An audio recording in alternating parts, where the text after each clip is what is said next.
Morning, everyone. Nice to see you all here. Hope everyone's got some coffee, caffeinated and ready to get on with things. My name is Adrian Nell, Adrian from the emails. I teach here at UKZN, but on our Pietermaritzburg campus, which is about an hour up the hill. It's a thrill to welcome you all here. This has been a long time coming. And just on behalf of the Political Ecology Network, it's great to have you here in person. This has been long delayed, COVID affected. The last time we met for the BGM was over the summer solstice in Oslo in 2018. And I see there will be some friendly faces from organizing that conference here.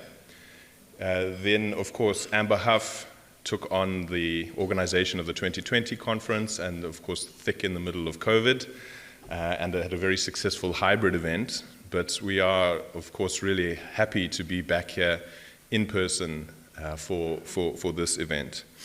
Also, just to note the kinds of efforts that go into running something like this. Pollen is a knowledge commons, and a lot of volunteer labor goes into pulling it off. For those of you not familiar, we don't have a central organizing structure. We have sort of collectives which come together to facilitate these kind of events and facilitate the network. We have a voluntary run secretariat, and just thanks to all the work that everybody does for that. It's also been, Pollen has been a really key network for me, key in my intellectual journey, and people who have provided bursaries to me to travel. It's lovely to be in a position now to be able to offer those kinds of opportunities to others. It's also the first time the conference is being held in the Global South, which is a key moment that we can use to productively think with. And here in South Africa, it's a pleasure to host it. We are going to adopt an Indaba format for some of our sessions, especially the plenaries. And the idea there is to just be in a space together, holding a problem, engaging, and not necessarily outcomes focused, but allowing process to unfold through dialogue. Hopefully cordial, sometimes antagonistic. Let's see. Just a few things to note.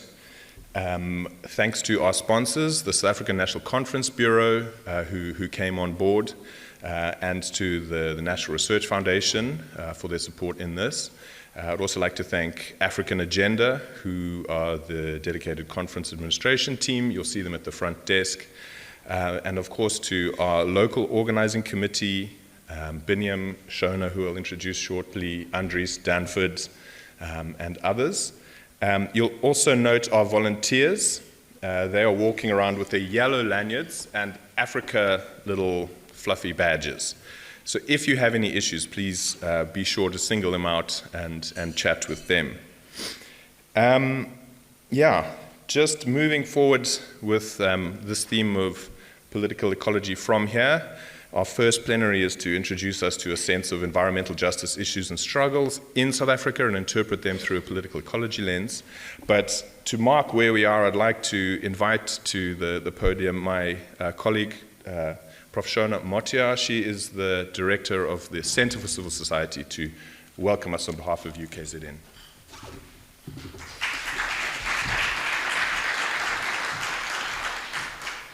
Thank you, Adrian, and good morning, conference participants. Don't worry, I'm not going to talk forever. I don't have one of those long speeches.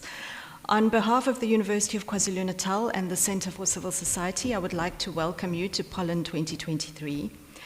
The University of KwaZulu-Natal is committed to research excellence and internationalization. So we are very pleased to be welcoming scholars and academics from around the globe to engage under the theme Political Ecology, North, South, and beyond. At the University of KwaZulu-Natal, we are also committed to linking with communities and societal stakeholders. This is reflected in Pollen's engagement with activists, movements, and civil society groups concerned with political ecology research and praxis. The Centre for Civil Society, based within the School of Built Environment and Development Studies, specifically aims to advance socio-economic and environmental justice by developing critical knowledge about, for, and in dialogue with civil society, through teaching, through research, and through publishing. So we are very pleased to be setting the scene with critical voices from the civil society terrain in the first Indaba plenary entitled Political Ecology from South Africa. So looking very much forward to interesting and productive engagements in the formal sessions and also in the cultural spaces that have been set up around Howard College. So I hope that you have a wonderful 3 days. And once again, warmest welcome to University of KwaZulu-Natal. Thank you.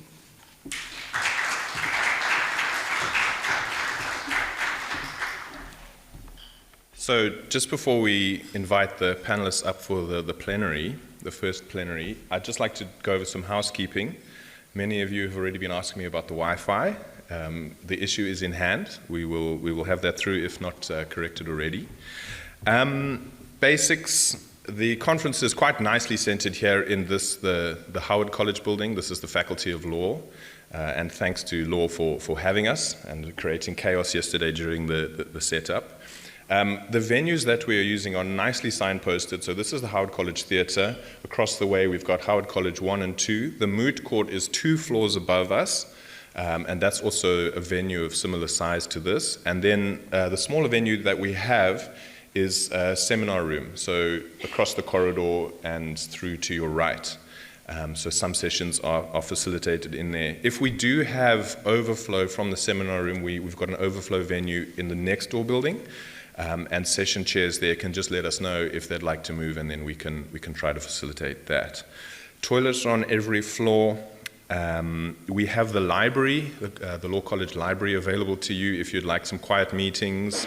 We know this is a great space to be able to network and to make things, make collaborations, and make research projects. So please utilize that space, but do it a little bit quietly. So that is through, as you enter the foyer, if you turn to your right, you go through there and they'll show you to areas where you can meet. Just some comments for session chairs. So the way that Pollen works is largely decentralized. So the bulk of our almost 50 sessions are independently organized by session organizers, which is fantastic. And we have about 13 paper sessions, which were individually submitted abstracts that we've collected and asked individuals to then chair. The way that it'll function is we're asking you to please use your laptops, or if you don't have the right power adapter, or if you're having trouble with the Wi-Fi, just check in with us at the front desk. We can assist. And please, for presenters, please just proceed to the rooms a little bit early so you can give the session chair your presentations, or feel free to send through by email. Just as to events, the exciting stuff that we'll also be having on this evening, we've got a welcome function. We've got Prof. Chats Devrup, who may be here already, but will be coming later, playing some music for us. We also have 3 exhibitions, which you'll hear more about over some cheese and wine in the courtyard. And these exhibitions will get the speakers to the exhibitionists to come and speak a little bit about them. We'll also show in this theatre 3 short videos around environmental defenders, indigenous land activism. That's after the exhibitions. And then on Thursday, there's a farewell function for program participants that'll be held at the Blue Waters Hotel on the beachfront. The final thing to just flag is these 2 field trips that we will be able to arrange. So the first is to Warwick Junction, Warwick Market, just up the way from us, and then the second is the Toxic South Durban tour, organized by STCEA. You'll hear from Des shortly. If you are interested in those, please do see the front desk, and they can just put your names down, then I'll be able to facilitate and have that organized for you. The trips will be on Friday, probably between 9 and 11 start, depending on the numbers that we get. Right. So, welcome everyone. We hope you have a great conference and some really productive and interesting engagements. Just give us a second while we invite the panelists up, and then we get going.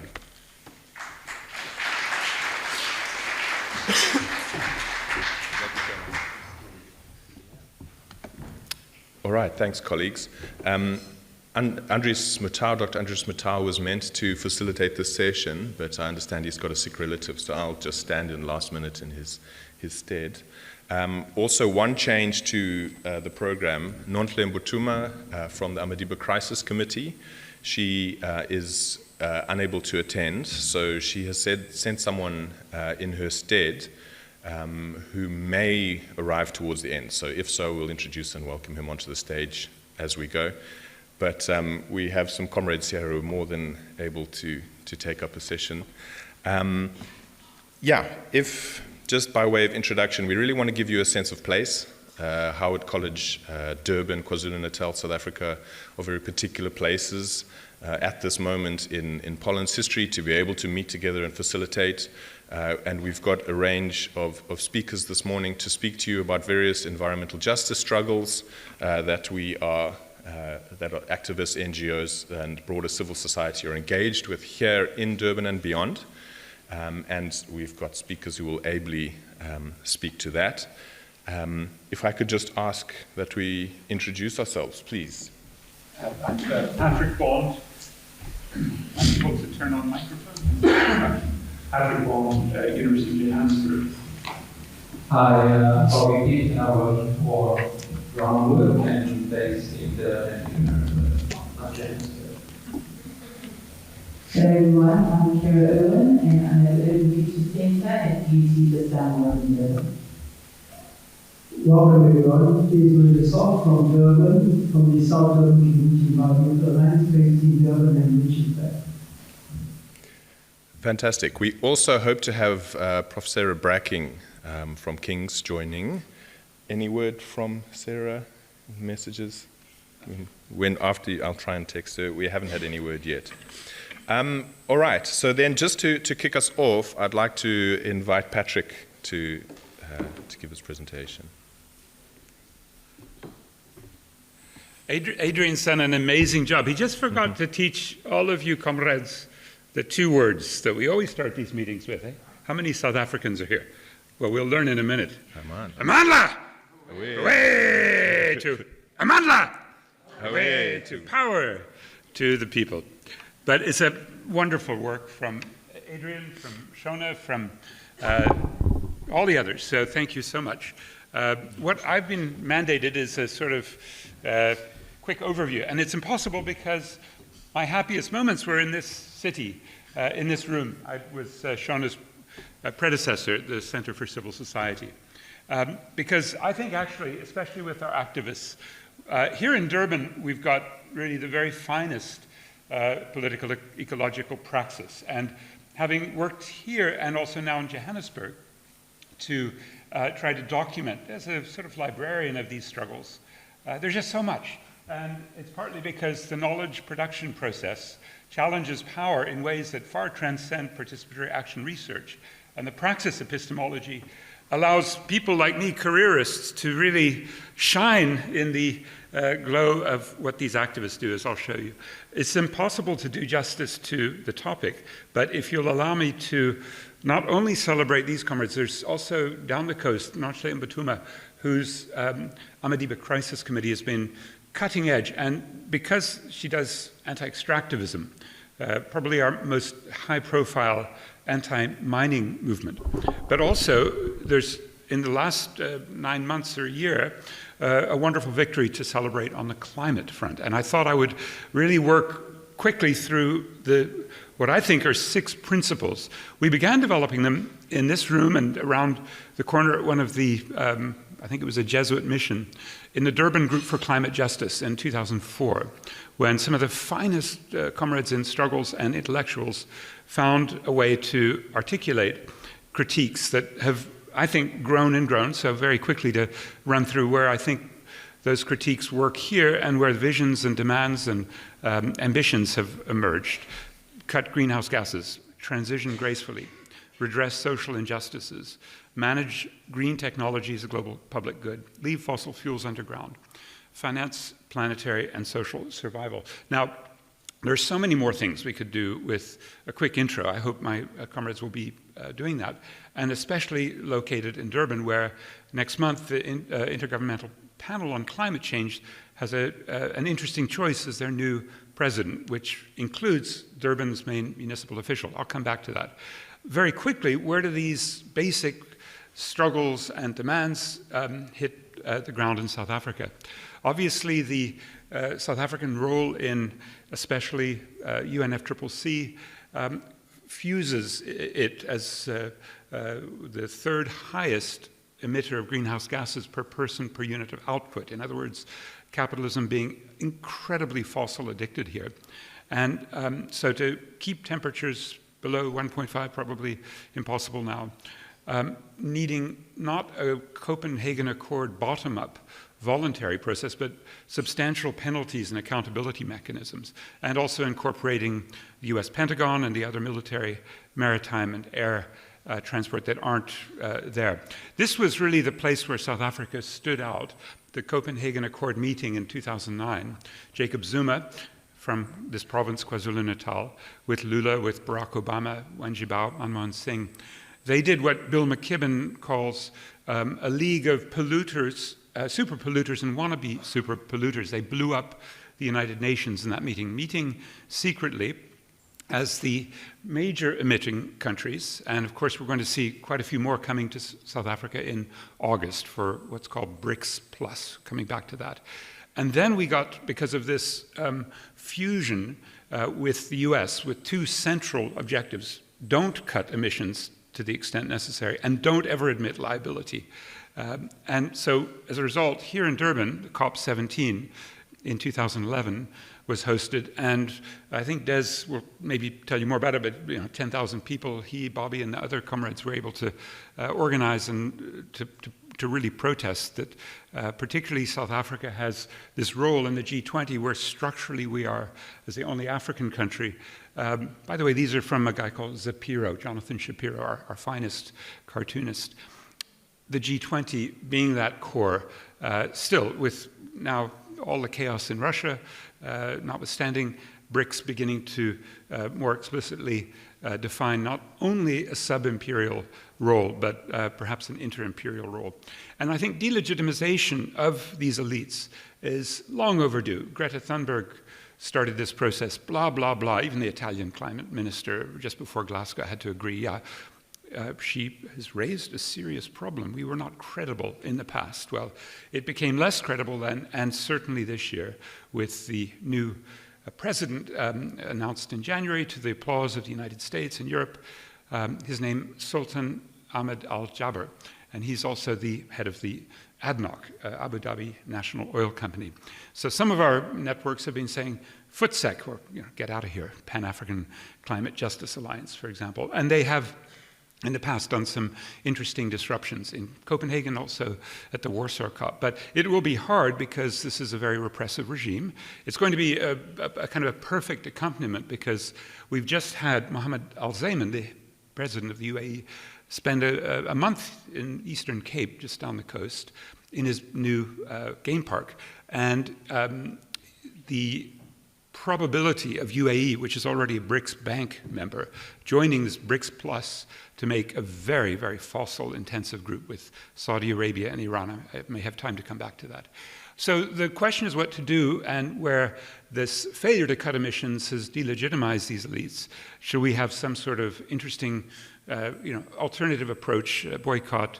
And the dilemma is partly because South Africa has this extremely important role as a pilot for the Just Energy Transition Partnership, which some of you, if you're from the US, from Britain, from Europe, are financing with your tax monies. And the dilemma right now is with very high levels of load shedding, although not the last 2 or 3 weeks, but we've had stage 6, and we probably would get to stage 8, meaning more than half the day out of electricity.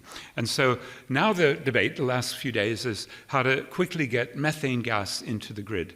And right up the coast, where Des has got a new office, the SETSI office in Richards Bay, a 3,000 megawatt gas-fired power plant, even though it's 85 times more potent than CO2, and even though we're likely to source that gas in LNG form through probably a World Bank finance terminal, maybe through car power ships, but certainly if the Eskom plant is built, it'll require a lot of gas. And the closest supply is what we call blood methane. That is the Cabo Delgado, Mozambique war over the third largest gas field in the world, which is being fought by our troops, black South African troops, fighting on behalf, after Emmanuel Macron requested this, Total Energies, ExxonMobil, Eni from Italy, and China National Petroleum. Why? It's because we haven't yet got to the point of demanding in the attempt to cut emissions that the demand side management, that is the abusers of our electricity, like at Richards Bay, BHP Billiton, which uses about 7% of the grid, only 1,200 workers. And they're combined in something called the energy intensive users group. So that's about 27 companies. They use 40% of the electricity. Because they're extractive industry oriented, they're smelters or deep mines, metal processing, they will take our non-renewable resources and deplete those without, if anyone knows the Hartwick rule, without compensating reinvestment. So we're actually giving really cheap electricity, in the case of BHP Billiton, still getting it at about 1/6 the cost that we ordinary mortals pay. And that goes to export of aluminium. And we don't even have bauxite here, we import that.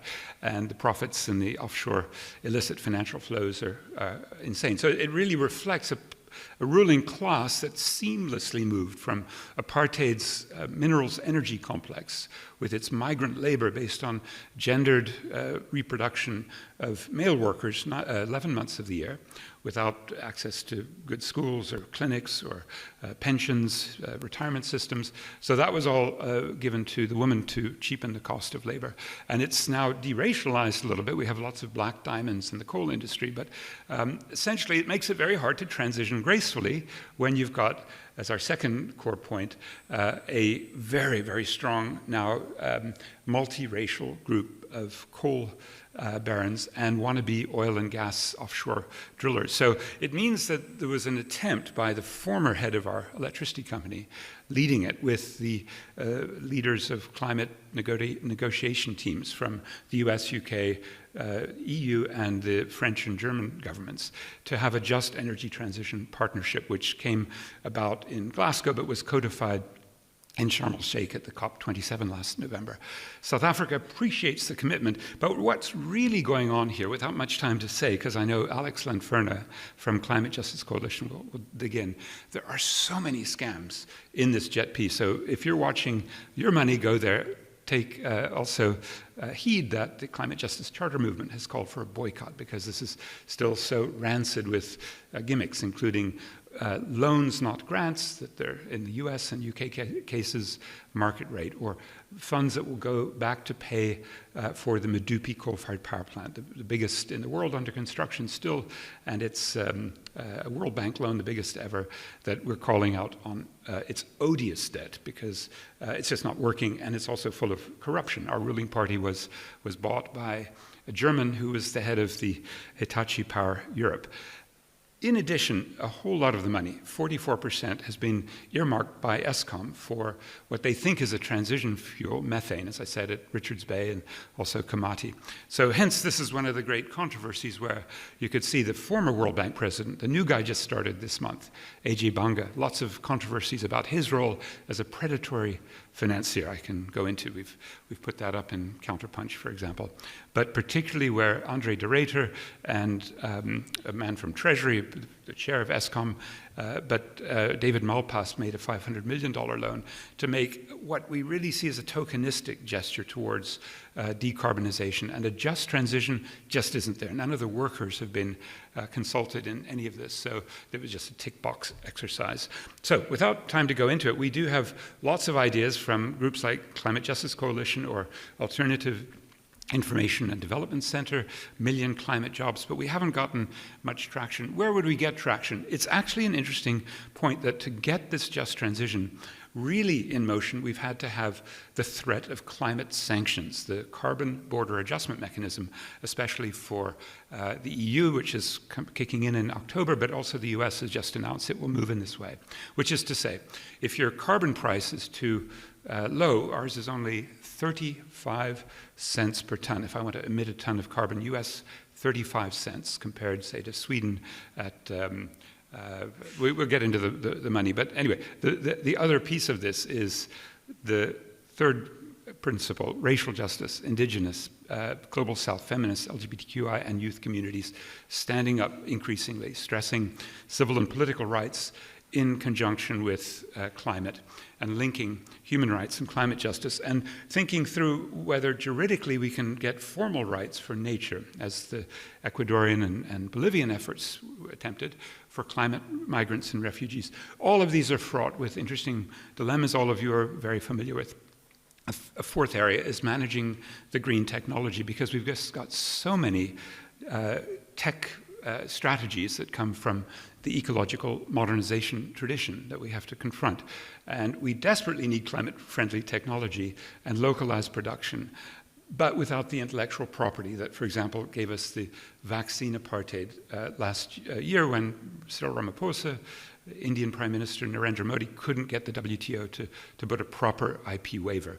So what we would always kind of warn, and the Durban group set out some of these principles, an ETC group and the Centre for Biodiversity, all kinds of good groups are out there warning about the myriad of false solutions at the level of technology. No time to get into them, but you know them well.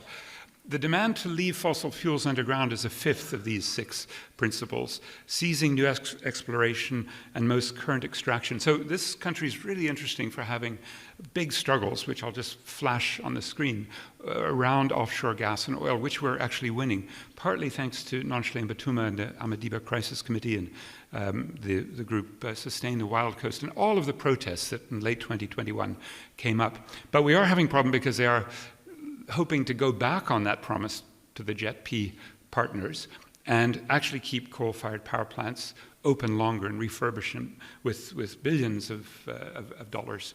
And then finally, this climate financing principle, which is to have some carbon taxation, but not in the regressive way that we've seen a little bit here, but certainly in France that gave us yellow vests, or in Ecuador that gave us protests 2019, to have an end to the emissions trading and offset gimmickry, to proceed with extreme caution on insurance schemes, to demand the climate debt be acknowledged, to cover loss and damage reparations that we will see here in Durban, to cover the costs of climate-proofing adaptation and resilience, and to compensate for the low emissions countries' inability to use fossil fuels because those of us in the global north, myself included, have used too much of the atmospheric space.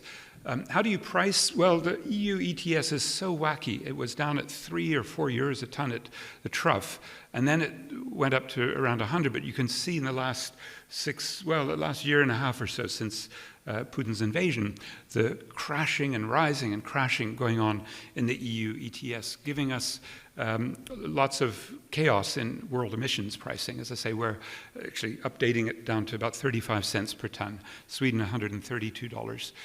What should it be? The UCL researchers who put out a statement in September 2021, to me, are quite convincing that we should be aiming for a $3,000 carbon price to accommodate all the feedback loops. So you can look at that research at your leisure. But what would it mean here? We've had loss and damage in the city when a rain bomb hit in April 12, 2022, killing 500 people. Now those aren't our Glenwood residents, because contrary to Comrade Adrian saying we're in the global south, this is the global north, and you see it here in Glenwood, and one of the most bourgeois places in the city. I don't think there were any deaths in Glenwood or in the wealthier areas. These are black people, women, children who live on slopes. There's no question that the intensity of the rain bomb was twice as severe because of the climate catastrophe.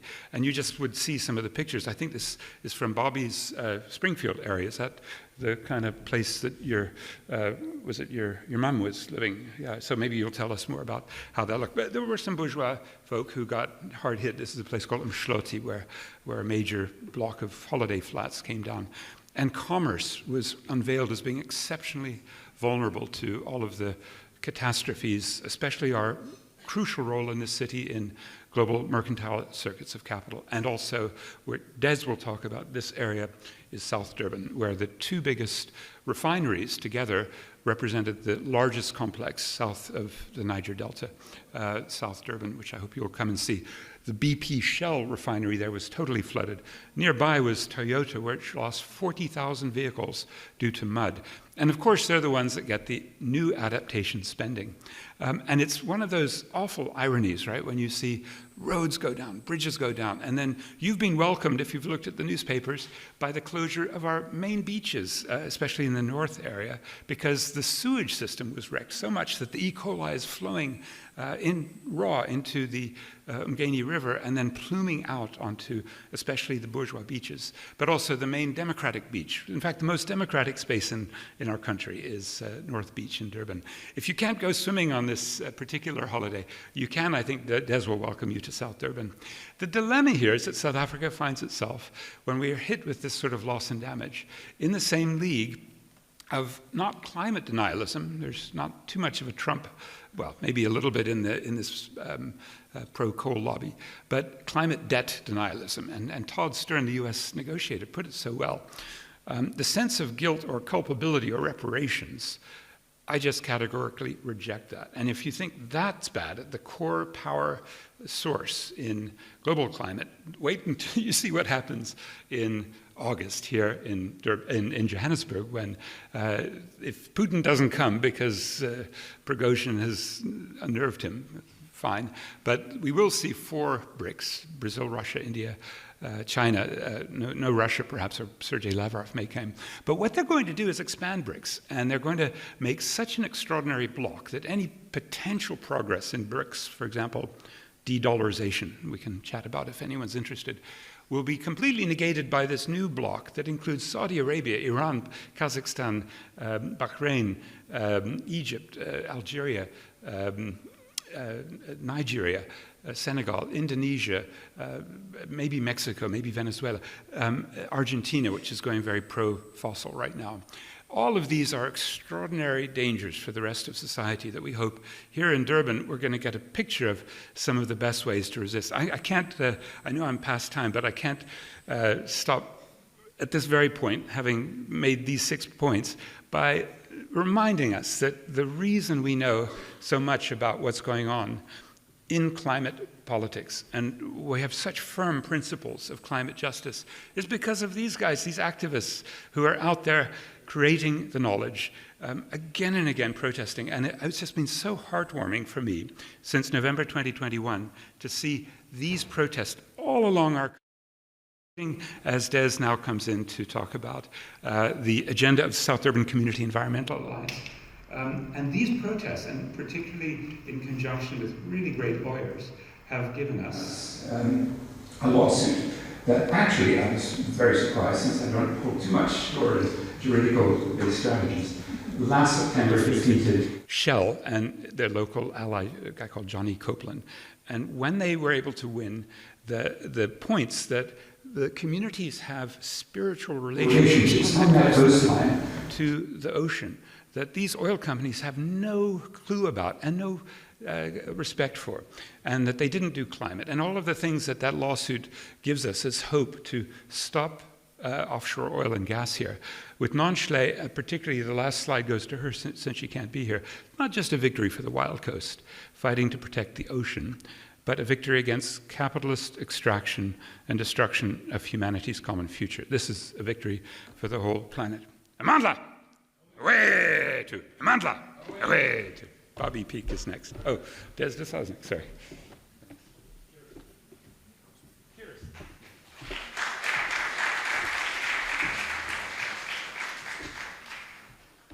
Hello, everyone. I'm speaking at a very different scale to Patrick, just at a city level, which sometimes requires, I think, experimenting with new strategies. I am an academic, but you'll forgive me if I don't raise any theory. I'm just going to tell you a story of our city, if that's all right. So eThekwini, our municipality, Durban, the city of Durban, has really experienced a tough last 3 years, as has many places in the world. It struggled with the pandemic. We had large-scale unrest and looting in 2021, and then the rain bomb and the floods in 2022. I was actually going to show pictures, but when I started looking at them last night, they're too horrific, actually, so I decided not to. But what has really been, I think, pressing for so many of us who live in this city is what does it mean to have this kind of environmental injustice, living through climate change, with a dysfunctional local government? And this dysfunctionality has been a while in the making. Corruption in party politics has really hollowed out, sometimes to an extent that I can't really quite believe or fathom, the technical and managerial skills and capacity to even maintain our infrastructure, our water, our sewage, our waste. And so this makes our city incredibly vulnerable to another human-made crisis, that of climate change. But what did these experiences make us realize is not only that our municipality is unprepared for crisis, but that it cannot respond to it. And I just want that to sink in, because often in moments of crisis, we do look to the state. It is their role to protect us in these moments of crisis. What does it mean if they can no longer do that? I'm definitely getting old. I have to move this away. I should have worn my glasses, sorry. So I think that many of us who live in South Africa are used to having this really hard conundrum where there are such tragic events and stories that make us feel deeply sad, and sometimes you have to pull yourself back from the brink of feeling despair. But in the same sense, there are these incredible stories of people stepping in and doing the extraordinary. So while 9 months after these floods, there were people who lost their homes in Umlazi were still living in a hall in Yetterwood Park. In fact, even a child was born in that hall, but were running out of food because although the city had given them the hall, they stopped feeding people. On the other hand, we have had communities who have built their own bridges back to ensure that they are linked into the fabric of the city with their own two hands. I met this very weekend in Meerwent, actually, a man who was making food and distributing it. This is on top of his day job as an engineer, but during the floods, opened his whole backyard into a kitchen and now feeds 3,000 people a day from one home. He comes from Meerwent in the South Durban Basin that Des will speak about. And that community has created, before the floods arrived, their own local disaster management plan, going house to house to find out who's disabled, who requires help, arranging with temples and churches in the area to open doors at 2 a.m. When those floods came, they were certainly better prepared. That community is now sharing their knowledge with other groups in the cities, other communities that had devastation during the floods. So let me speak around what civil society has done in response to this, and there are people in the room who are part of what we are calling the Durban Coalition, where after April last year we had to ask ourselves, what do we do when it feels like our city is on the brink? How do we change our strategies? How do we reflect even around our own strategies that we've used? Is protest working in the city? Are they listening? Because they don't seem to be. What else could we do? And I just want to give an example of where I say our city is not listening or learning. This year, they put out their Integrated Development Plan, what we call the IDP. For municipality, it's also how they allocate budget. And in that 1,000-page document, not once do they mention floods as a possible disaster. How is that possible? I don't know. So if the current forms of governance have failed us, and may well continue to fail us with devastating effect, we wanted to come together to build a coalition with social movements, with civil society, NGOs, community-based movements, academics, and importantly, some of the civic structures like ratepayers associations. Now, you can imagine that's not always an easy job. We have one of our members who really leads us, Abishlali Basim John Dolo, in the same room with ratepayers associations, which sometimes can have a far more conservative politics than we feel comfortable with.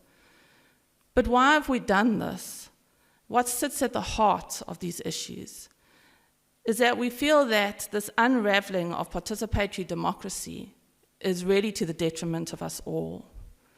So how do we safeguard participatory democracy against capitalism, criminal and political interests? Often these merge together in many ways. What we want to do actually is not just to think together, but to actively start to build what a new governance structure should look like in a city. Our sense is that the current government, not just here, but across the world, is not sure what a new governance structure looks like for justice and climate change. What structures, what mechanisms? And it's not just the government that necessarily needs to change. I feel like ourselves as civil society, we need to do that hard work. What do we need to do to be prepared to not just protest, but also to engage? So we need to get much better at working across difference, even if that means difference that makes us feel uncomfortable at times. How do we work across difference against capitalism, racism, patriarchal desires that want to literally suck our souls dry in order to keep the power in the hands of a few? We have to do the hard work of building solidarity across class positions at a very local scale, because that is where the impact of climate change is felt acutely. How do we conscientize ourselves in getting much better at the discomfort of working across even political positions which don't always align closely to ours?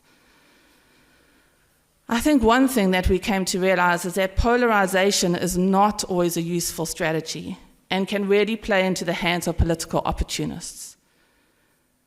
When government MECs at a provincial level can stand and tell shack dwellers that it's the conservative ratepayers are the reason that they don't have shelter, but then turn around to the conservative ratepayers and say, it's these informal settlements which are destroying your area, not us.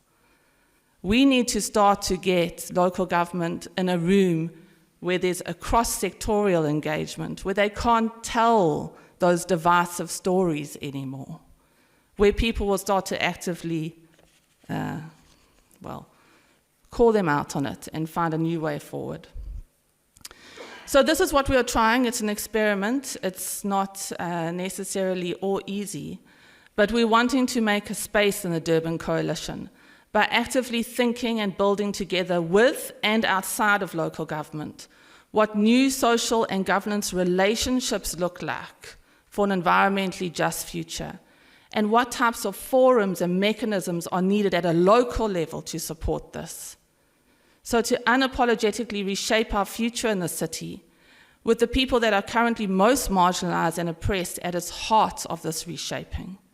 To build a new social fabric across difference is in itself a safety net of resilience in which we must learn to do less harm to each other and to our natural environment. Thank you.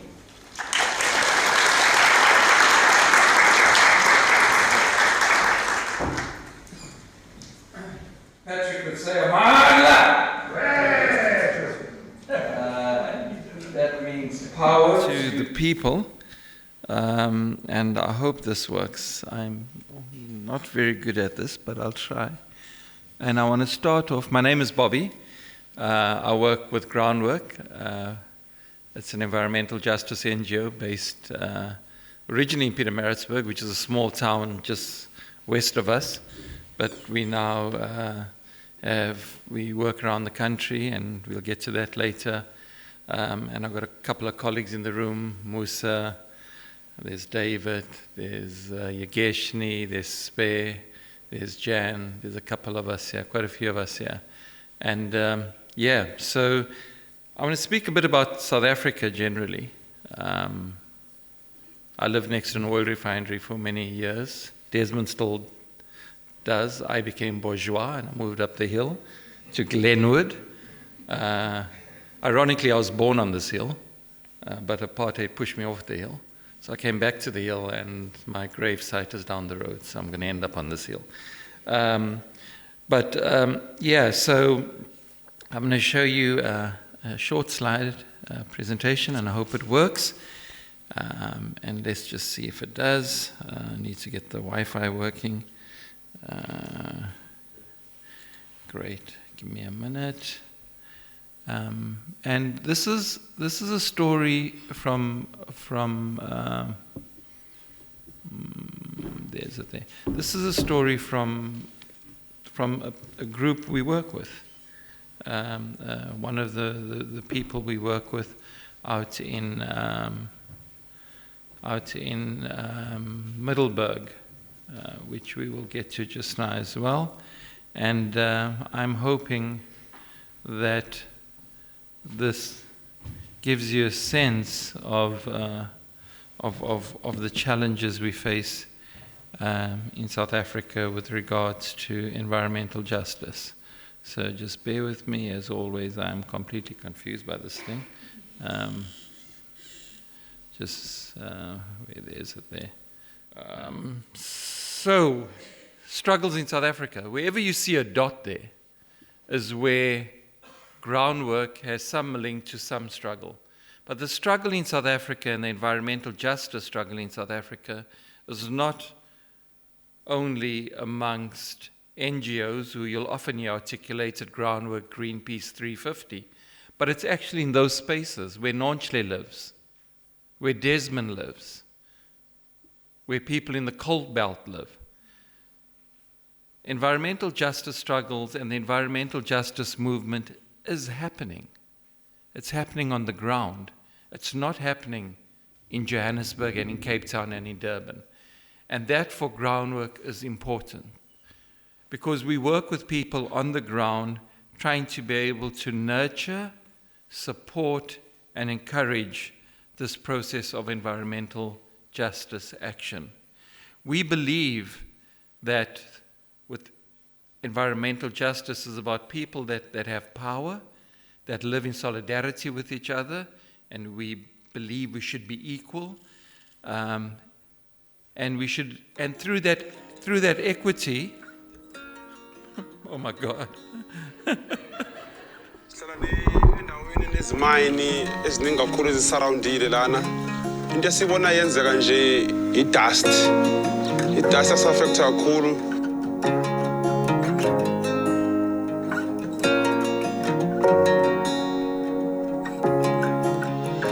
Bese abanye baqala baphatha izifuba, baphathwa amehlo, bafuna ama-specs abantu, nakhona ba-assist nje izimine nje la kule nto lezo.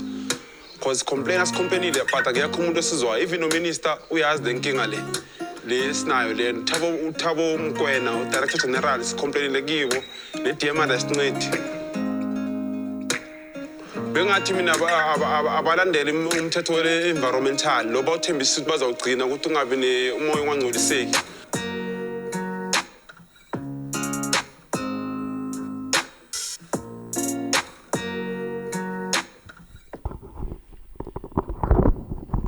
So great, that did eventually work. It should have been an introduction, but sorry it wasn't. But you get a sense of what is happening on the ground in the very many spaces we're working in.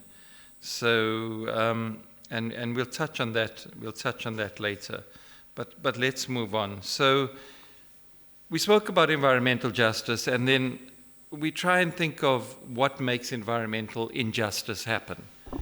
And we have, over the years, worked with community people to understand this concept, and we've written about it extensively. And a lot of the framing and thinking of Groundwork's work comes through this lens of externalization, where we dumped upon by capitalism, where the commons and our air is enclosed by capitalism, and where we excluded, and we have to end up in courts. To, the one thing that Jacob Zuma said which was quite interesting. He kept on reflecting how we shouldn't use the courts for our democracy. But indeed, we had to do that because of the challenges we faced of undemocracy of the system itself. So we work with people on the ground, fence line, communities, and we're there to resist climate impacts, to build social power through solidarity, alliance with workers. And with workers, I must say, we suffer. And Alex will probably talk to this. I often have to speak to workers in the coal belt, and I get hammered repeatedly because they consider environmental justice articulations as environmentalism and anti-worker and anti-development.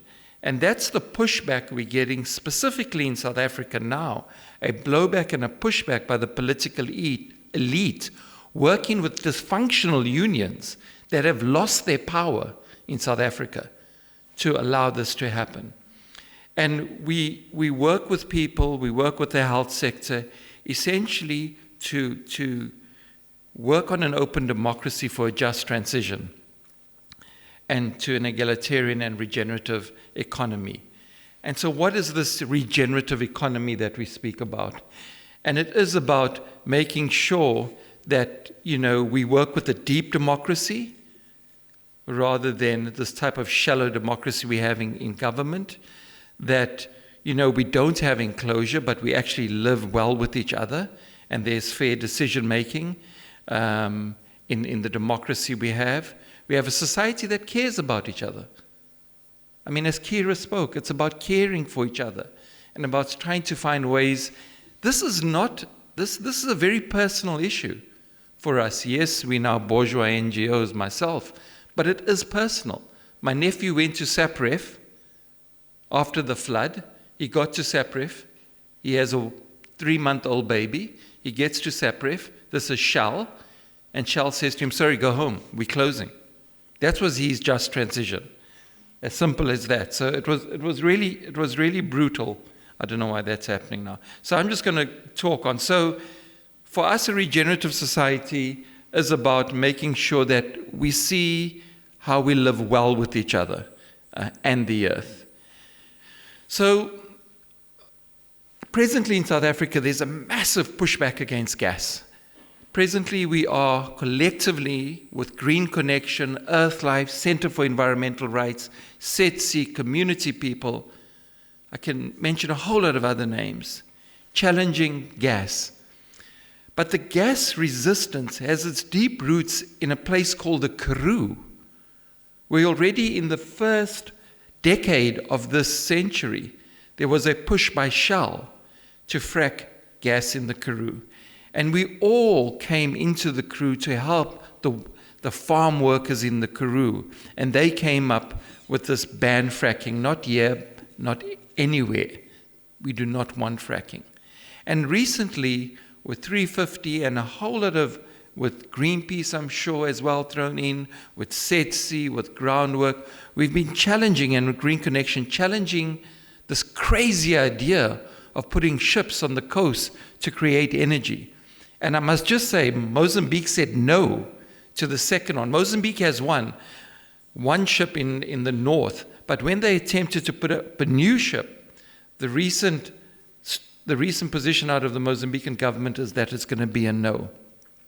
So we have 3 car power ship proposals where this Turkish company seeks to burn gas for energy, but it's already crippled the Ghanaian economy because Ghana now has too much energy and they have to continue paying for the car power ship energy, which is a 20-year contract. And they've just gone to the World Bank for a $500 million loan in that regard.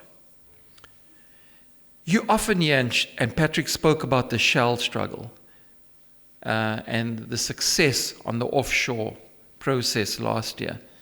But Shell struggle is deep within South Africa, in the Karoo, where you will see traditional people from the Karoo say no to Shell on the left-hand side.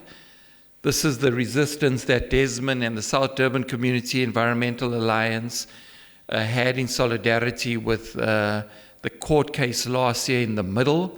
And then on the right-hand side, we have a colleague, Dennis Brutus, with Desmond protesting outside Shell with the poster of Ken Saro-Wiwa, calling Shell to account for the atrocities globally. So Shell has a deep struggle with society in South Africa.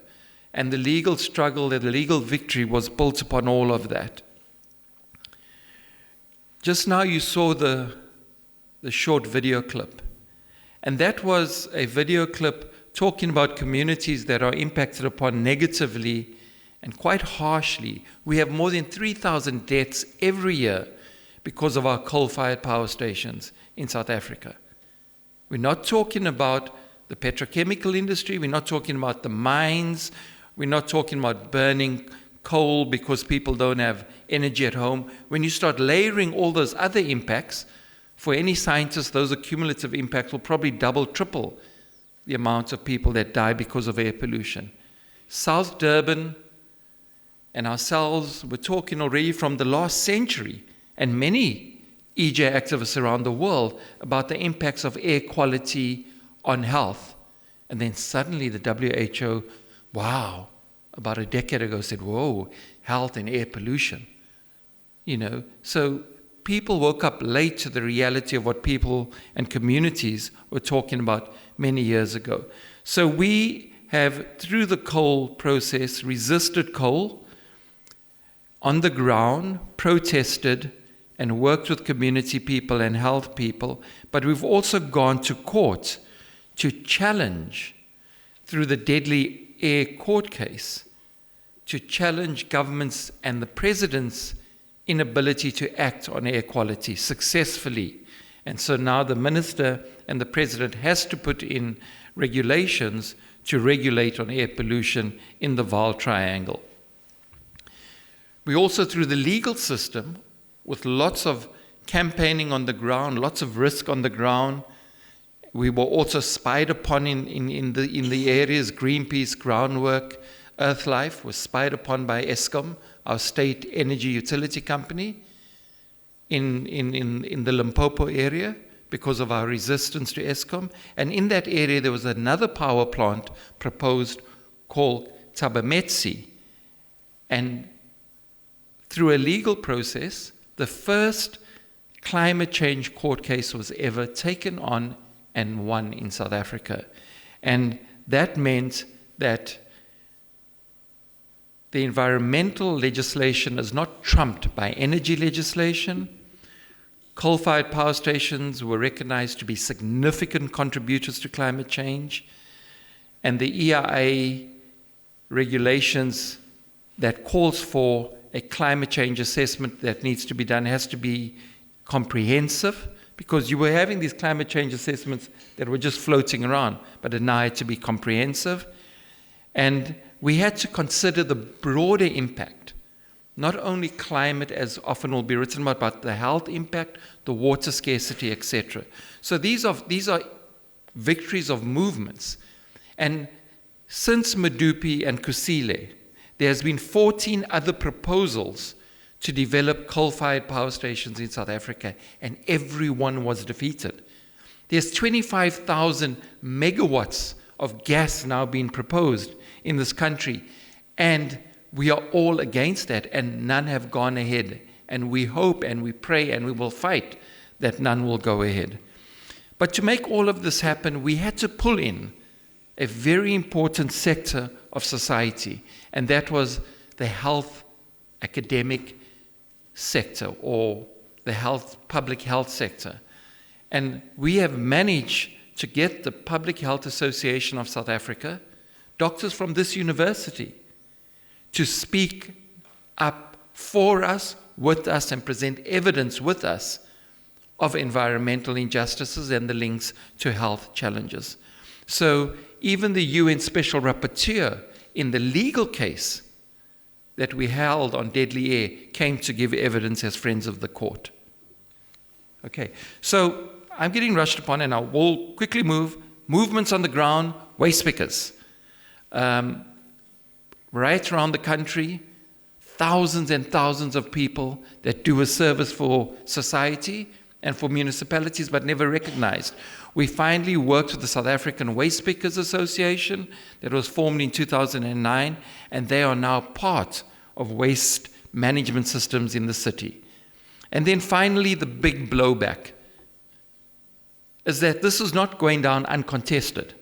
Just last month, Gwede Mintash, who Alex knows very well, so if you want to know about Gwede, speak to Alex, came out again and saying, these damn northern NGOs. I must say Praveen Gordhan as well, from the city.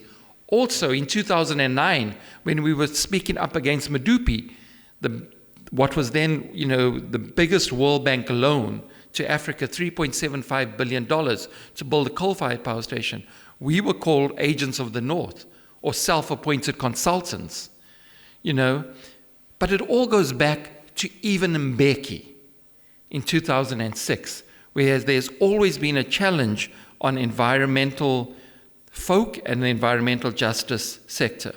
But it's not only the politicians doing that. They are gathering forces with society, with workers, and with private BEE, the new broad-based black economic empowerment, new capital to push back. And this is what happened a couple of years ago when the truckers came out against us and against the stopping of coal. Sorry that I took so long and was so confused in the beginning, but I hope it worked. Thank you very much.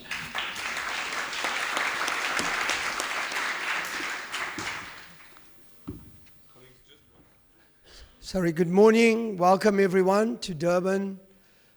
From far and wide, and wherever you've come from. I just also want to acknowledge my chairperson, Vanessa Black, in the audience.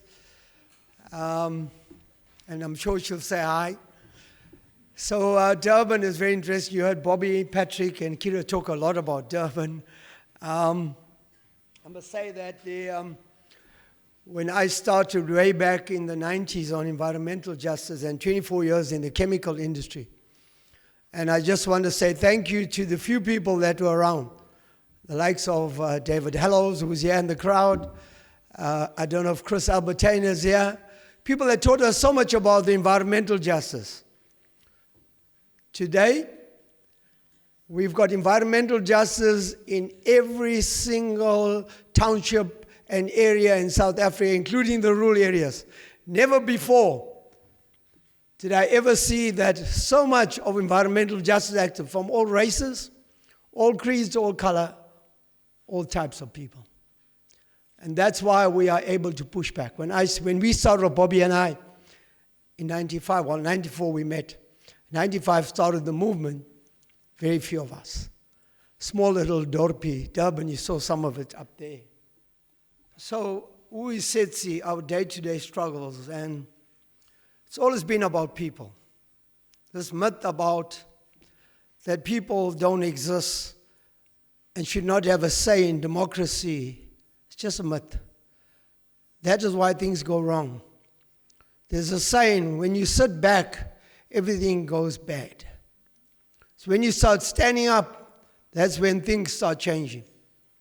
And way back in the 90s and the 80s and the 70s, the major chemical industry that I worked for, some of it, they were national assets. But they also were protected by national legislation. So, if you come from the US and other parts of Europe, you can't go near the petrochemical refinery. We couldn't go near the gates. After 94, we changed the whole damn lot. And probably even prior to 94. So that's when it changed. Mandela. I know a lot of people don't like to talk about Mandela. I know they say there's so much criticism about him. But he was the one person that got the legislation, the progressive legislation, and never criticized us. I sat in quite a number of meetings.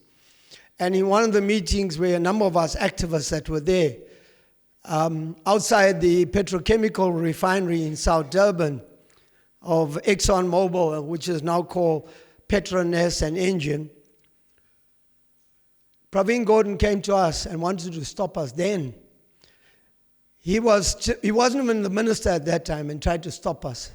We told him to get out. Because he didn't know that the movement was beginning in this country and we were going to build a movement of dedication, hard work, and really put this issue of the environmental issue right at the top of the agenda. It was at the bottom of the pile. One air pollution officer that came and visited us, never visited us, visited the refineries once a year. Sure, imagine, today we got so many, we call them day in, day out. They know there's people hounding them. So Mandela was the catalyst. Bobby spoke a lot about this, challenging big oil, Shell AGMs, thrown out of London, thrown out of Amsterdam, The Hague. But we were there. We were singing the songs. You have blood on your hand. You're killing our people. That was the language we were talking because we already knew. We were already experiencing the high levels of chronic asthma and cancer and leukemia and anything else that went with it. But we're also experiencing climate change. The floods were happening already. It's not something new, not the rain bomb of 12th of April. These are the 1970 floods and the 1980 floods and all that, all coming because of the emissions, the high levels of emissions.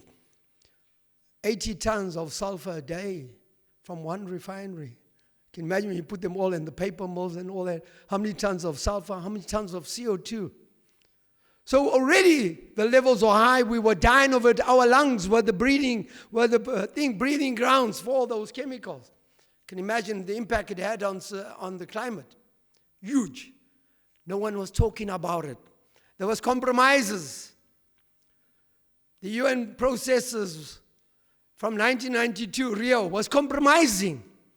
And that was the difference after 94. We certainly saw the compromises got us nowhere. We had to start speaking up and marching and being in the fields and putting warm bodies on the ground all over the world. That's how the changes started to come about. I had fights with many Shell.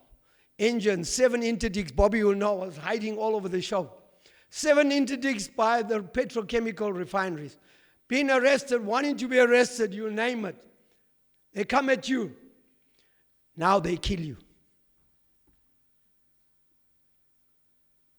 Taking on oil and gas, 29 years of it on the petrochemical and chemical refinery. I hope you come for the Toxic talk.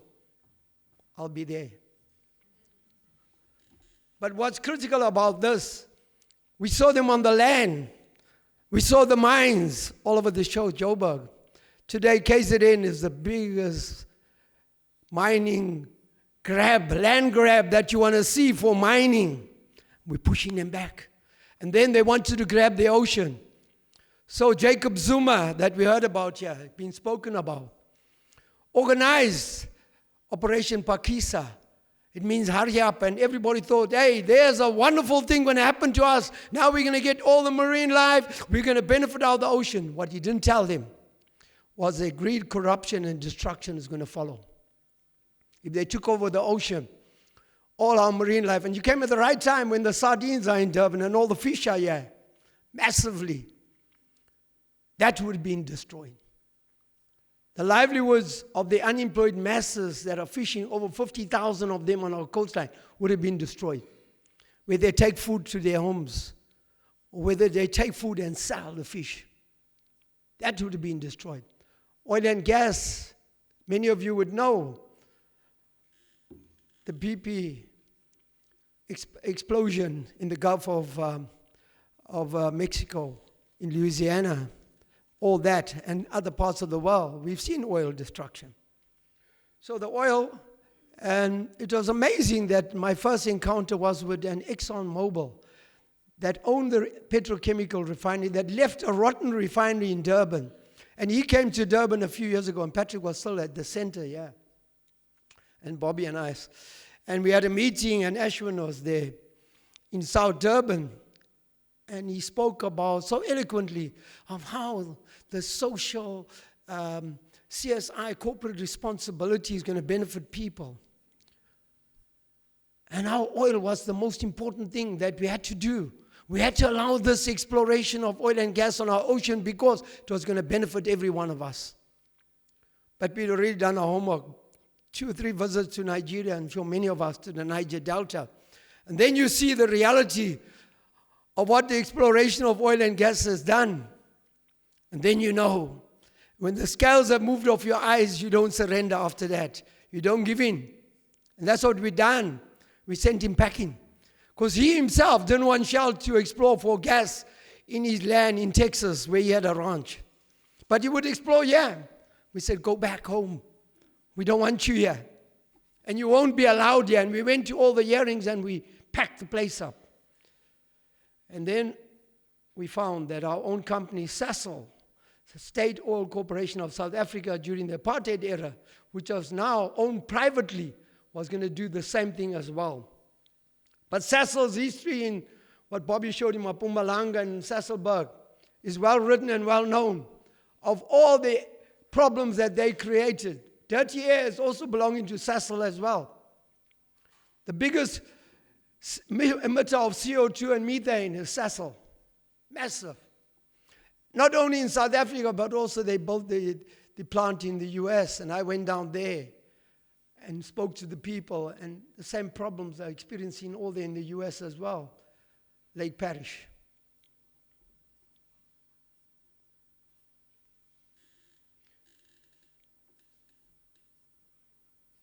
But the chemical industry has also co-opted our government. They're in the government departments. Their scientists are sent to go and work in government departments free of charge, and they pay for it. And so all the documentation is completely amended and changed to suit the chemical and petrochemical industry in this country. And I'm sure it happens in other parts of the world. And so that's been our challenge. But we've also had the opportunity to go to Parliament, to draft up the laws, to present the evidence why we need strong environmental laws in this country, and why the polluter pay principle must work, and why health is an important issue. Same with climate change. We cannot leave it to chance for people to fix it for us who are destroying it. They will never do that. We're going to have to push them. We're going to have to really push hard and provide the evidence and change them, make sure these laws are changed so that those that come after us will be protected. So I just showed you, Kira and quite a number of you spoke about the floods, and this was during the looting. Company UPL, United Phosphorus, 1,500 pesticides. We didn't even know, the government didn't even know that this company was placed. This was one of the few areas, the elitist areas, but just at the bottom of it is poor black communities. So they were affected. But Mhlanga Rocks, one of the elitist areas, the beaches are all closed. If you're living in Mhlanga Rocks, all the beaches are closed because of the sewage. So this factory blew up, and they were being protected, and we had to go in there and fight. And even the rich folks called us because they didn't know how to fight. They wanted the activists to come here and deal with it and really put pressure on the government. We put a lot of pressure. We got the evidence. They did not want to release it. We forced the provincial, national, we forced the minister to come to Durban in a time when they were only come during the elections, you know. They didn't want to come near us. So that is still going on. There's still cleaning up of the area. The big company is all over the world. It makes billions of rands of profit, even in the US as well. They're in India. Biggest company of pesticide, of making, of manufacturing, of distribution. That's part of it. And there were a lot of warehouses, logistics, because this whole thing has changed now to importing. The importing model is bringing in chemicals from all over the world to Durban, to South Africa, through Africa. So that's another risk that they put right next to you. And you might think, well, logistics, it's only about warehousing and trucking. Meanwhile, they bring in all the nasty chemicals along and put it near you.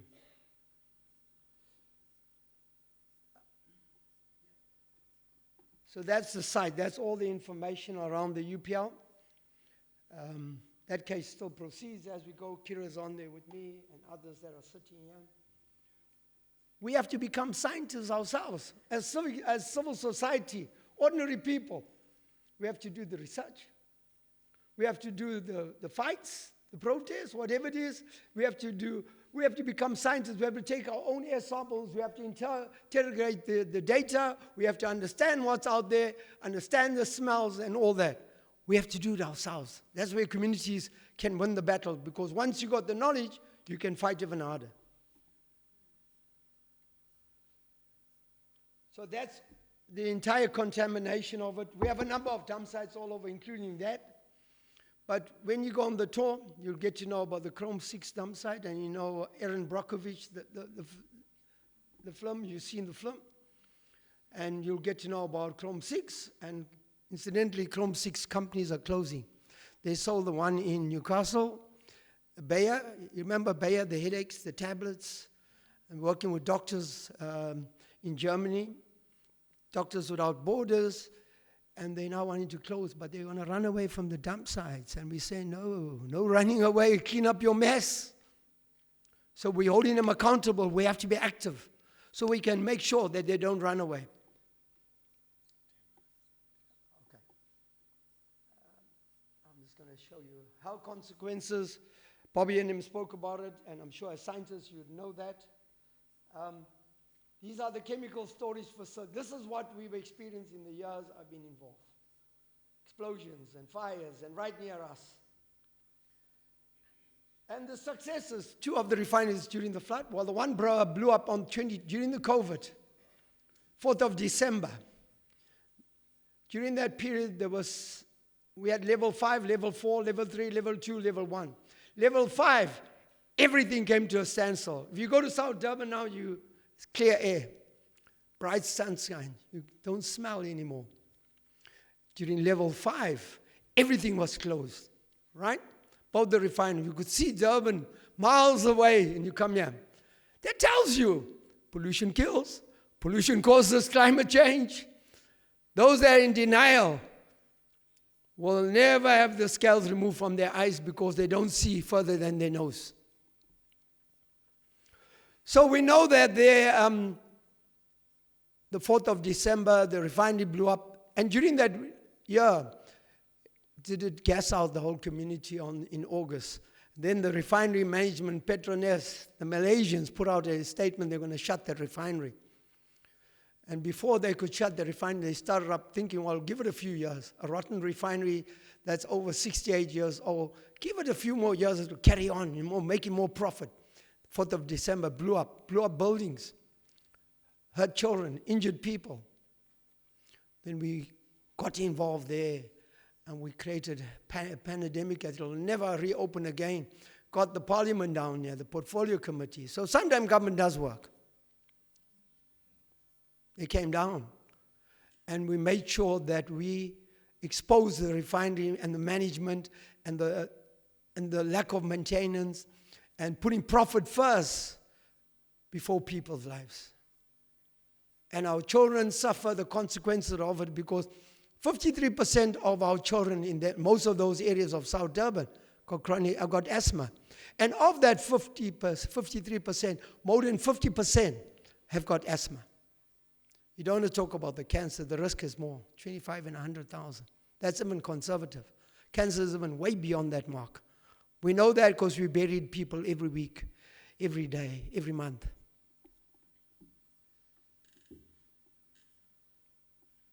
So the legislation, we've got to keep fighting, keep making sure that the legislation is strong. It puts people first. We can hold these companies accountable. And that refineries like Shell and BP will never open up again, because that is closed since the 12th of April, shut down.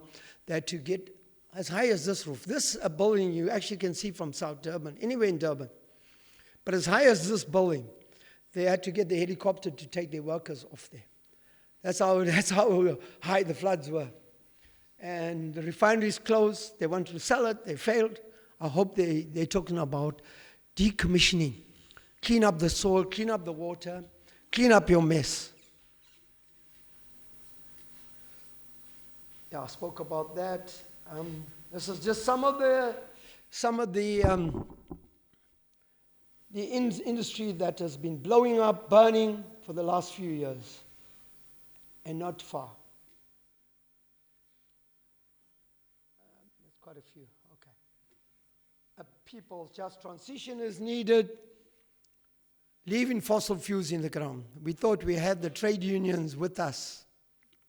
And I was telling Patrick at the NUMSA and all of them, but it's clearly that the unions are not with us. That is why building on the ground is so important. This work is not a day work or a month work or once a year. This work is every day, every minute, every hour, every week, every month, every year, ongoing. And as we fight one battle and put off one battle and think, well, we're going to have fresh air, something happens elsewhere.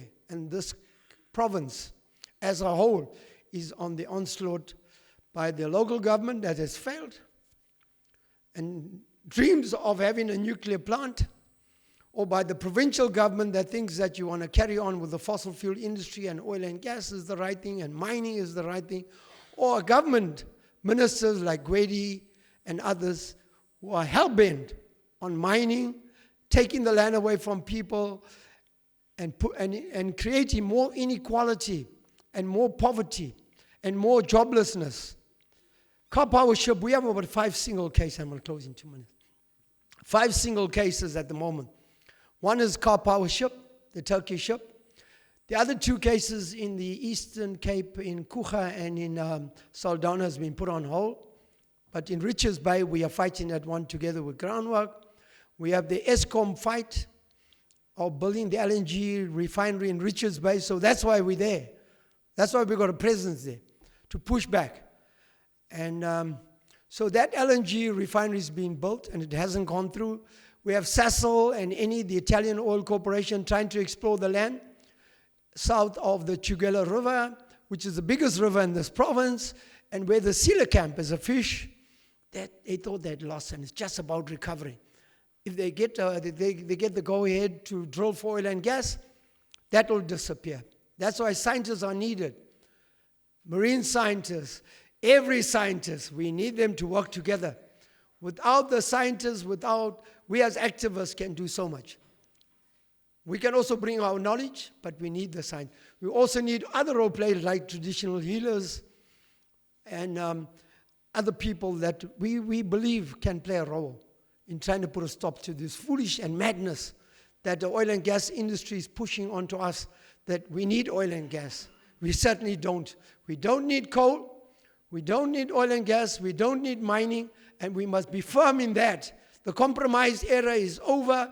Our children are demanding strong leadership, wanted now. Thank you.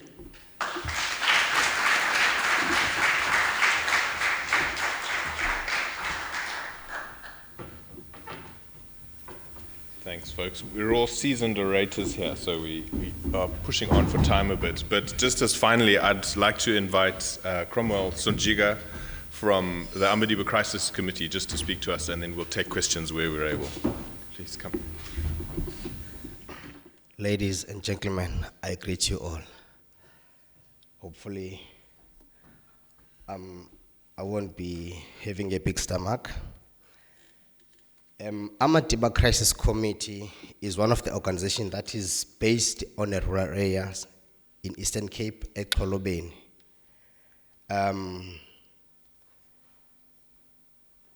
It is one of those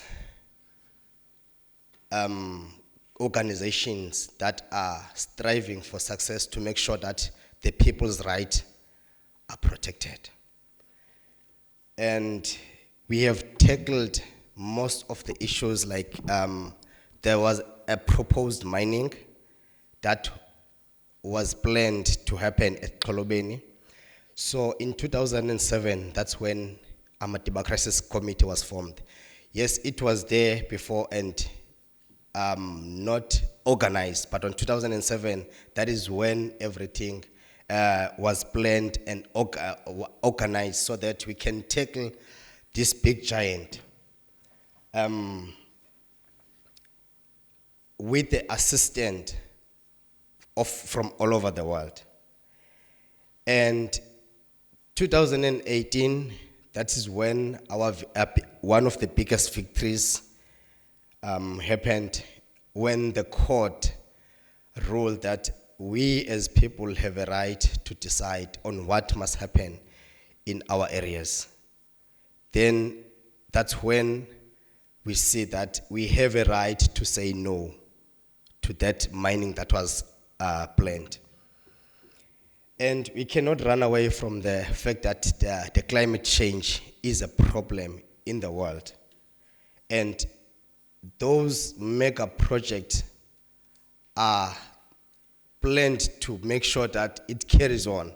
And as a communities, we have a right to stand on the line and say no. Enough is enough.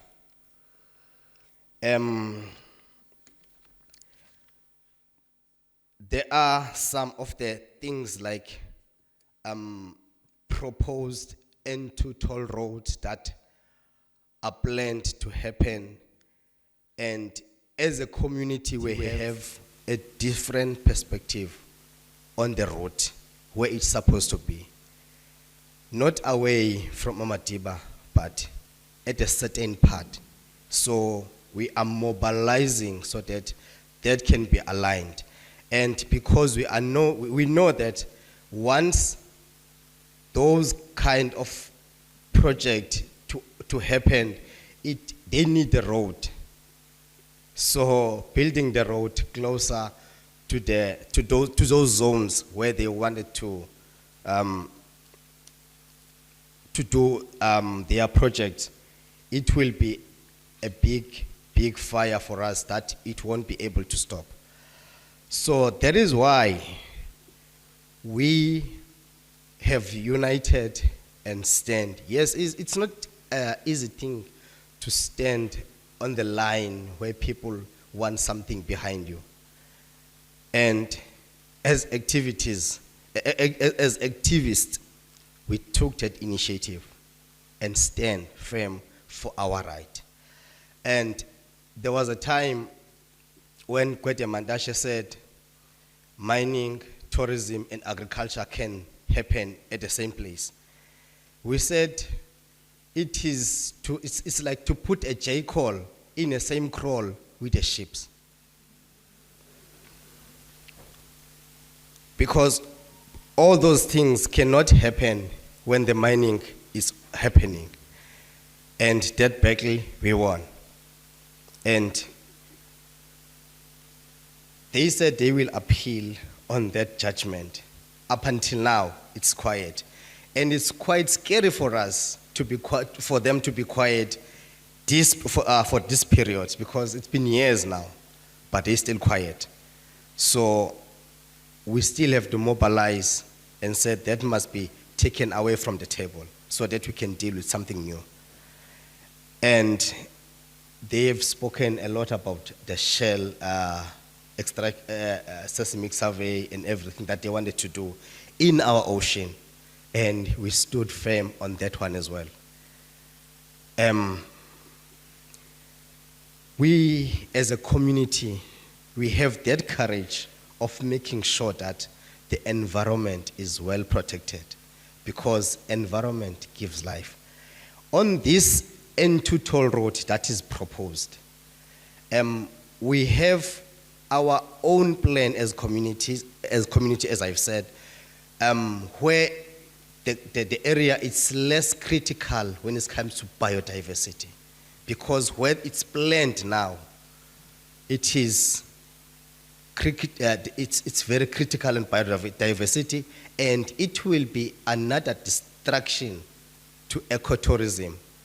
So that's what the community is promoting, ecotourism and agroecology, so that we can make sure that the environment in our area, we practice agriculture as our great-grandfathers have been doing.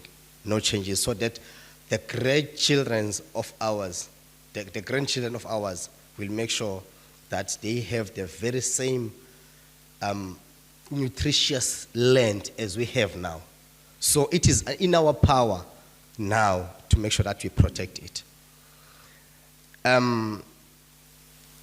On the on the past few weeks, we are mobilizing, making sure that the N2 toll road goes to the right place.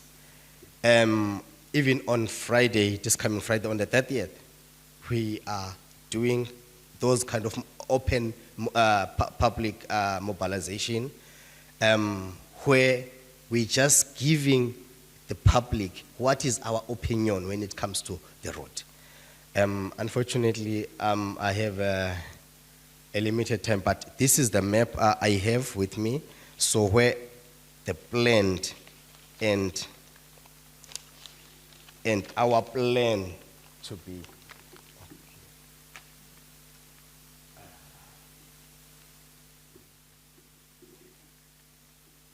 On the bottom of our map, that this is the central preferred route, but our route is going more inland so that those who are far away, they will forgive me. But this is how the plan of our community, and also if you see there's these green parts and yellow parts, this is where we say in terms of biodiversity, this is where it's critical. There's a lot of places where you cannot distract the environment. But if you see on the middle part, it's less sensitive. So that is our opinion as a community, and we have worked with different planners, like engineers, friendly engineers, so that we can make sure that where we said the road must go, it is feasible to build the road there. Because we cannot argue with something that we are not sure of. We have to collect all the facts and evidence so that everything will be on a table, so that it will be having that heavy weight. So as a community, we stood firm in making sure that the rights of the communities, the people are informed, because this is why conscientizing the community is one of the things that is very important, and make sure that we have all the relevant information that is needed. So thank you very much, even though I just came a bit later. Thank you so much.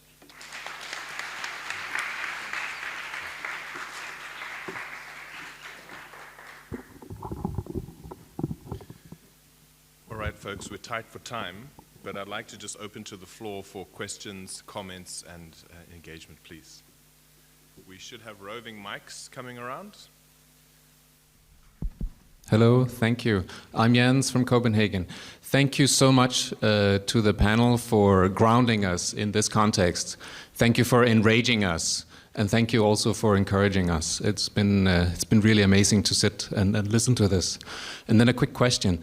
You seem to be struggling against fossil fuels very much. In the context where I'm sitting normally, there's a lot of struggling against renewable energies, against windmills, against solar power plants. How is that? Is that happening here? Is that also struggles that you're facing? Thanks again.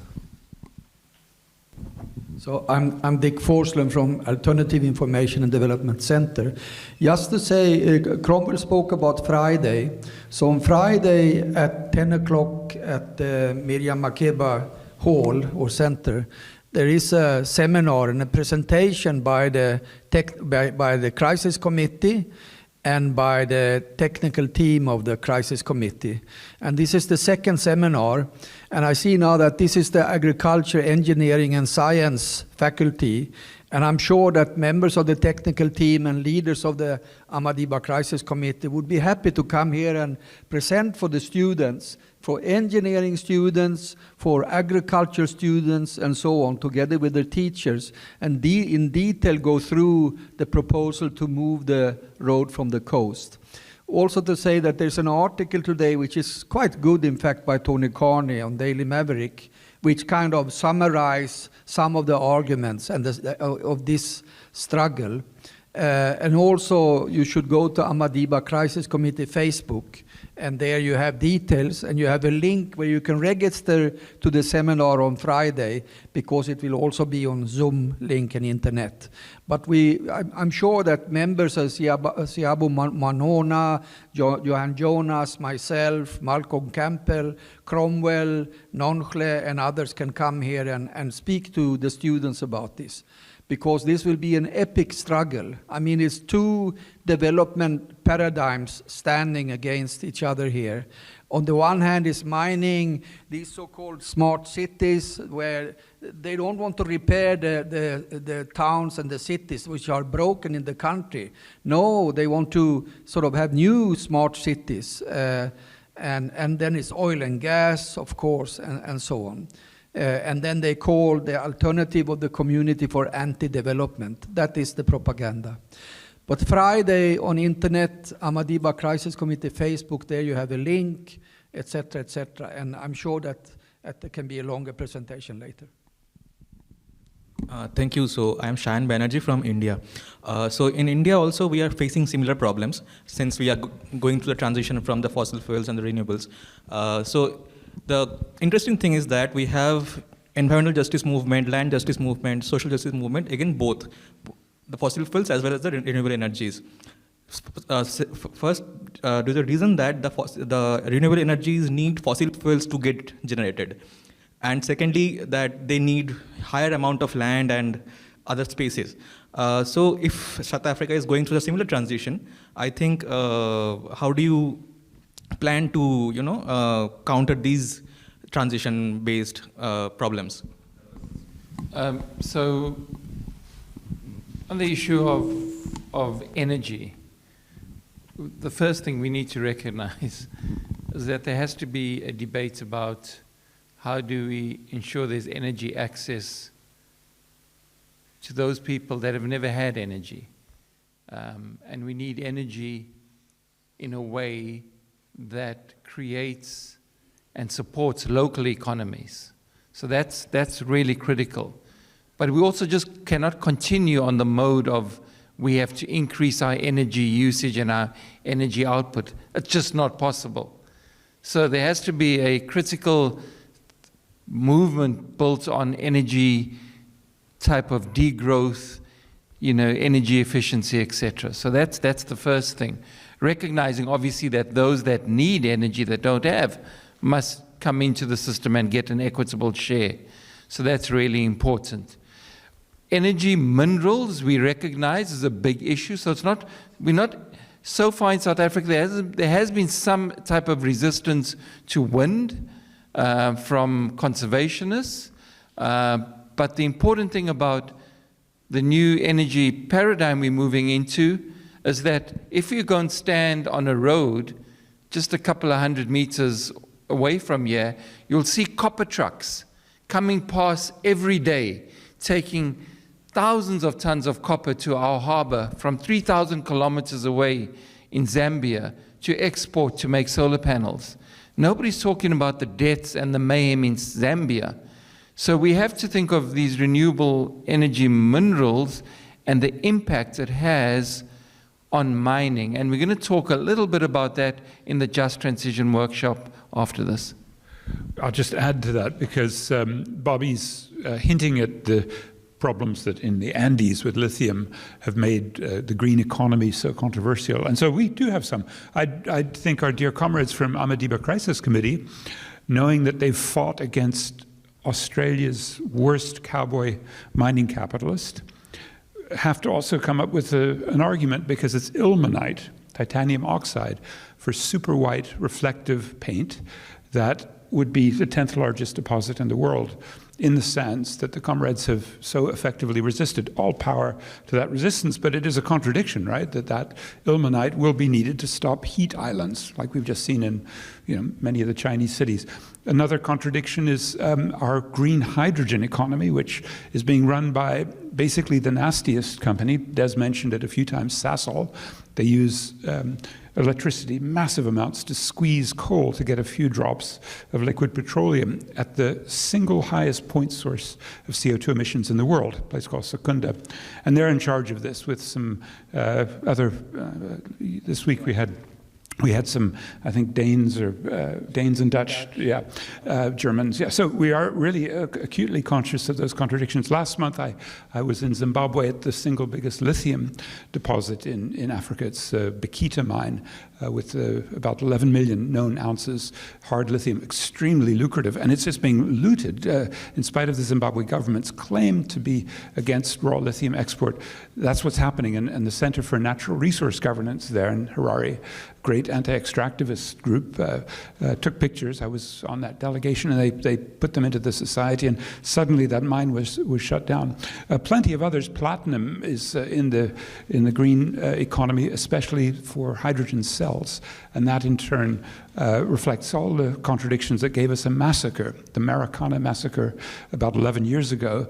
In all of these ways, I hope political ecologists join us in exploring a dialectic in which we can get beyond contradictions of mere anti-extractivism and find some eco-socialist planning perspectives. I'd love to talk to any of you thinking that through. Other comrades? Yeah, thanks so much. You know, one of the things here is that, especially with the fossil fuel, I think many activists are very clear what they are against and why. But there's a sense of being almost under siege. So, especially with the oil and gas applications coming into the oceans, I mean, they're almost sometimes daily in a week. There is, as Europe closes its oceans and saying, no, we don't want to exploit because oceans are important to the climate, all of their big companies are rushing to get space here and in the global south. So one of the things that I think we're getting better at, I think you'll agree we are getting better at this, is that ensuring that even though it feels like you're under siege, is to make that space and time to start to develop our own plans that are much more broadly consultative in meaningful ways. In fact, what Cromwell just showed now with Indaba is really important and inspirational. Not just we don't want the road, but this is how we want the road. And I think that's where we need to really start putting more and more of our energy. So most of the budgets takes away money from poor people, from education, from health, from decent housing, from giving people dignity. And that money is spent to big infrastructure projects. Similar in the cities throughout the country, 22 catalytic projects, all massively. Somebody's woke up the next day and dreamt about that this is what is needed for the country without consulting with citizens in this country, which is about 60 million people. Left out of the democracy, it's built up right on the top, then it's flowed down to all of us that we must adhere to. On one hand, government's talking about the issue of reparation, the land should be given back to people. In the same vein, they're talking about, let's take the land away, give it to mining. Take the water away, give it to the oil and gas industry. So this is the contradictions that we are facing day in and day out. And I think we've got some of the biggest companies coming from Australia on seismic testing all over the coastline. The Canadians are here. The mining corporations, Chinese, pushing a lot of money into coal-fired power stations, smart cities, and all that sort of thing. But we also have companies from India, General Mining. We're pushing back big time in Malmort and Ishawi, where they want to take away all the land and develop it for iron ore, open cast mining for iron ore. That means your water gets contaminated. That whole entire area will have no water. So you are getting huge amounts of pushback from people who realize now that not only does mining and destroy the land, but it destroys your water, your commons, your food, your whatever you have there in those rural areas has been destroyed because of people want money and there's no oversight. We are lacking a lot of oversight in the country to look at some of these highly contentious issues. You just, if you were watching the TV the last few days, they were talking about the mines, the Virginia mines in the Free State, where they can't even find the bodies. They haven't recovered anyone. People have died in the mines, right? And it reminded me about 2009 when I went to the World Bank to fight against the granting of the loan against Medupi and Kusile and building third and fourth biggest coal-fired power station in the world. And as I arrived in New York, the Virginia mine in New York, people had died in the mine. 29 miners had been killed. So it's a story of mining, killing, and destroying our commons. And I think it goes back to, what do we do as people? Do we just sit back and allow them to do what they want to do? We've seen how the water in Johannesburg has been contaminated. They can't even drink it. They can't even find drinking water anymore. They've got to buy water. Our own waters have been contaminated because of greed, and all those monies have been shipped to the New York Stock Exchange, Melbourne Stock Exchange, or London Stock Exchange. It doesn't benefit us in South Africa, where over 50% of our people are unemployed, and you know the Oxfam report talks about poverty and inequality. It's gone even higher than that.